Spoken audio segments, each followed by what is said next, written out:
following Timothy Liljegren once again getting healthy scratch, this time in favor of Philip Myers.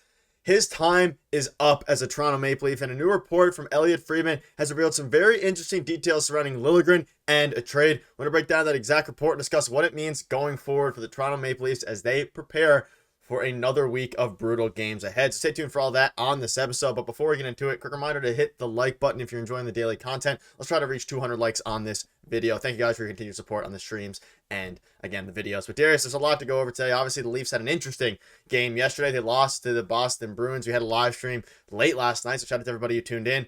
But at this point, it seems that Timothy Liljegren's time in Toronto has come to an end, and he hasn't been traded yet, but the fact that he's getting scratched for Philip Myers, you have Jani Hakanpää now nearing a return over the next couple of weeks. November 1st is the deadline for a lot of things happening, and if there was going to be a game for Timothy Liljegren to play, it would have been in yesterday's game. Now, Myers didn't have a very good game. There is a chance that Timothy Liljegren does, of course, play in tomorrow's game against Winnipeg.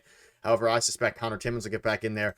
But Elliotte Friedman, among a bunch of other reports, come out and said regarding the Leafs and Liljegren, it's something the Leafs are working on. And when he says working on, surrounding, in all likelihood, a trade for the player. Because a couple weeks ago, it came out Liljegren wasn't happy with his current role, and I can't imagine he's any happier now after another healthy scratch with Darius. A trade at this point seems all but imminent. The November 1st deadline is coming up. Not the trade deadline, but the deadline to make some moves to get all of the guys back, whether it's Jarnkrok, Krok, Hakanpää, Connor Dewar, all these players.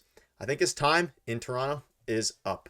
Yeah, it's certainly looking that way. And let's backpedal just for a minute, because if, some people watching this video aren't familiar with what's going on, November 1st is the day that Jani Hakanpää and Connor Dewar come off the LTIR. And because of that, their salary gets activated. They're back on the active roster, and the Leafs are going to be way over the cap. So they're going to have to make a trade or a move in some regard coming up this Friday on November 1st, or before then, I should say. And it's looking like Liljegren, and we're saying this because obviously he's not playing, and he makes the most out of anybody who could be traded at this point in time. And something that, a lot of people, and we'll get to Liljegren in a second, aren't talking about either, is Calle Jarnkrok looks like he could be heading to the LTIR as well. We haven't heard much about him, and he hasn't been playing at all, and he hasn't been skating. So that's another storyline to watch too. But Timothy Liljegren, it's pretty interesting. He isn't playing. When you look at the depth chart, right now, you got Connor Timmins there on the 6th defensive spot, I guess. The rest of the guys, barring a couple games here and there, maybe some rest or injuries throughout the year, I think have solidified their spots for the most part on the roster, except for that 6th spot.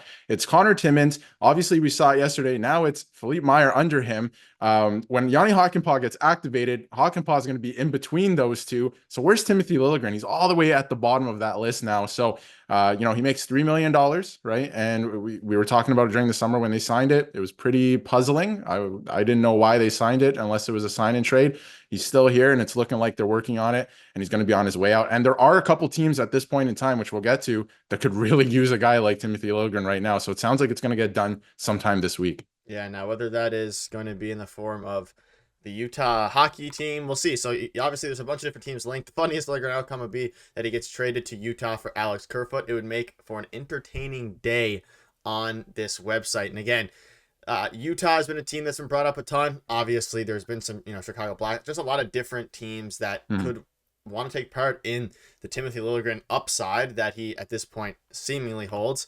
And you look at the way that the salary has gone so far. I mean, David Kampf, $2.4 million a year. You have Timothy Liljegren at $3 million. That's a combined $5.4 million. Now, I don't think David Kampf, I think he's been playing fine. He hasn't been phenomenal. I don't think he's been bad necessarily. He hasn't been, he's making a lot of money.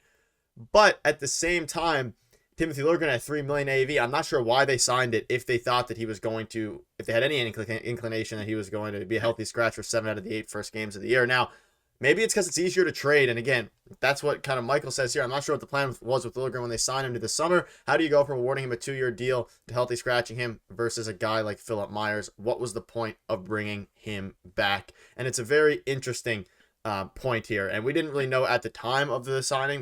We still don't really know now, besides the fact that maybe a trade could be the only reason that he'll be more valuable if a trade was to go down.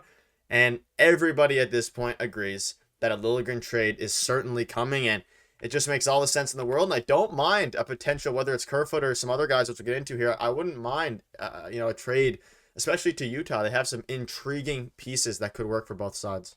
Yeah, when he got that contract, right? When you're an RFA and you're an unsigned RFA, it's a little bit harder to move off of that player. Like I think that they signed him in order to be able to trade him, obviously, and obviously to, retain his services if need be. So I think during the summer they were thinking, this is a guy we could trade now that he's signed to this deal. And heading into the season, they were like, let's give him a shot in training camp. Let's see if Berube, likes him and he can work within the system. And clearly he can't at this point in time. He's only played one game and he's getting scratched over guys like Philippe Meyer at this point in time. So he's really fallen down there. So it's looking like he's the odd man out and he'll be, they'll probably be shipping him off. And as to why they waited or what the plan was, I think at the time we both thought it was going to be a sign and trade. It didn't work out that way. They probably just thought, you know what? Let's see what he is for $3 million. He had that high ankle sprain last year. Maybe that hindered his abilities throughout the year. Let's see what he can do coming into training camp. And obviously now we're here, right? He didn't really make the team out of training camp and didn't really show anything. So we're here now and they're looking to move off of him. And I think it's possible. And when you look at all the guys that are on the, imaginary trade block, I guess, if you want to put guys like Yarn Croak there, for example, David Camp, like we've been talking about. Camp, yes, he makes a lot of money for what he does, but he isn't playing necessarily bad. He's fine, right? He can stay there. When you look at Liljegren, I mean, he makes the most money out of all the guys that can be traded. So it would really help you out in one way there to just trade this player who isn't playing anyway. Camp is, in the lineup most nights. He only missed one game so far this season. So I think it's looking like Liljegren at this point. It looks like they're actively working on it. Yeah, and looking at the Utah Hockey Club, Alex Kerfoot, let us know in the comments, would you like a guy like that? Because again, Utah will be without John Marino and Sean Durzi, two very prominent defensemen for them for the foreseeable future. So if there was any team now to line up to make a Timothy Liljegren trade, it would be Utah. They obviously would get a guy who, and I think most fans would agree, I mean, Timothy Liljegren is probably an NHL caliber defenseman on most teams. It's clear that Craig Berube prefers and favors Connor Timmins in this current structure of the team, whether that's because of the way they play defense, whether that's because of the other pieces they were able to grab this offseason. It clearly favors Connor Timmins or even physicality like Philip Myers. But Darius, what are your thoughts on a potential Alex Kerfoot trade or anyone else you want to bring up from the Utah Hockey Club? It's an interesting one. And again, with their defenseman out, they desperately need to make a move for a defenseman here. Like, there's no doubt it's going to happen. It's just a matter of if Liljegren would be the guy that they're targeting. But could make a lot of sense here for the for Utah and for the Leafs. I'm not entirely sold on Kerfoot necessarily, but makes for an interesting dialogue.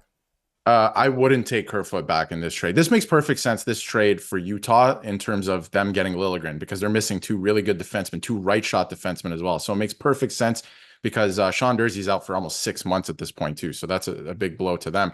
But in terms of what you are getting back, the whole point of this trade for the Toronto Maple Leafs is to offload money. You can't take money back. So it's going to be probably draft picks or something. Kerfoot played for the Leafs. We know what he's about. I don't think you can win with him in the current makeup of this team. I'm not saying that you couldn't win a Stanley Cup with a player like that on your team. I'm just saying we know what he looks like with this current cast of players, and I don't think we should revisit that. And you can't take money back either. The whole point of this is guys are coming off LTIR that will be in your lineup, so you have to remove some salary cap in that way. So it's probably just going to be draft picks in return, but I think Utah is a perfect partner right now just because of obviously they're missing a couple big defensemen for them. Yeah, let us know in the comments what your thoughts are on all of this. It's a big game tomorrow, big week for the Toronto Maple Leafs, obviously playing the undefeated Winnipeg Jets, and maybe Timothy Liljegren will factor in there tomorrow, but a trade is definitely on the horizon. Even if it's not for Timothy Liljegren, a trade is coming one way or another. So stay tuned. We'll keep you up to date. Make sure to hit the subscribe button. We'll see you guys tomorrow.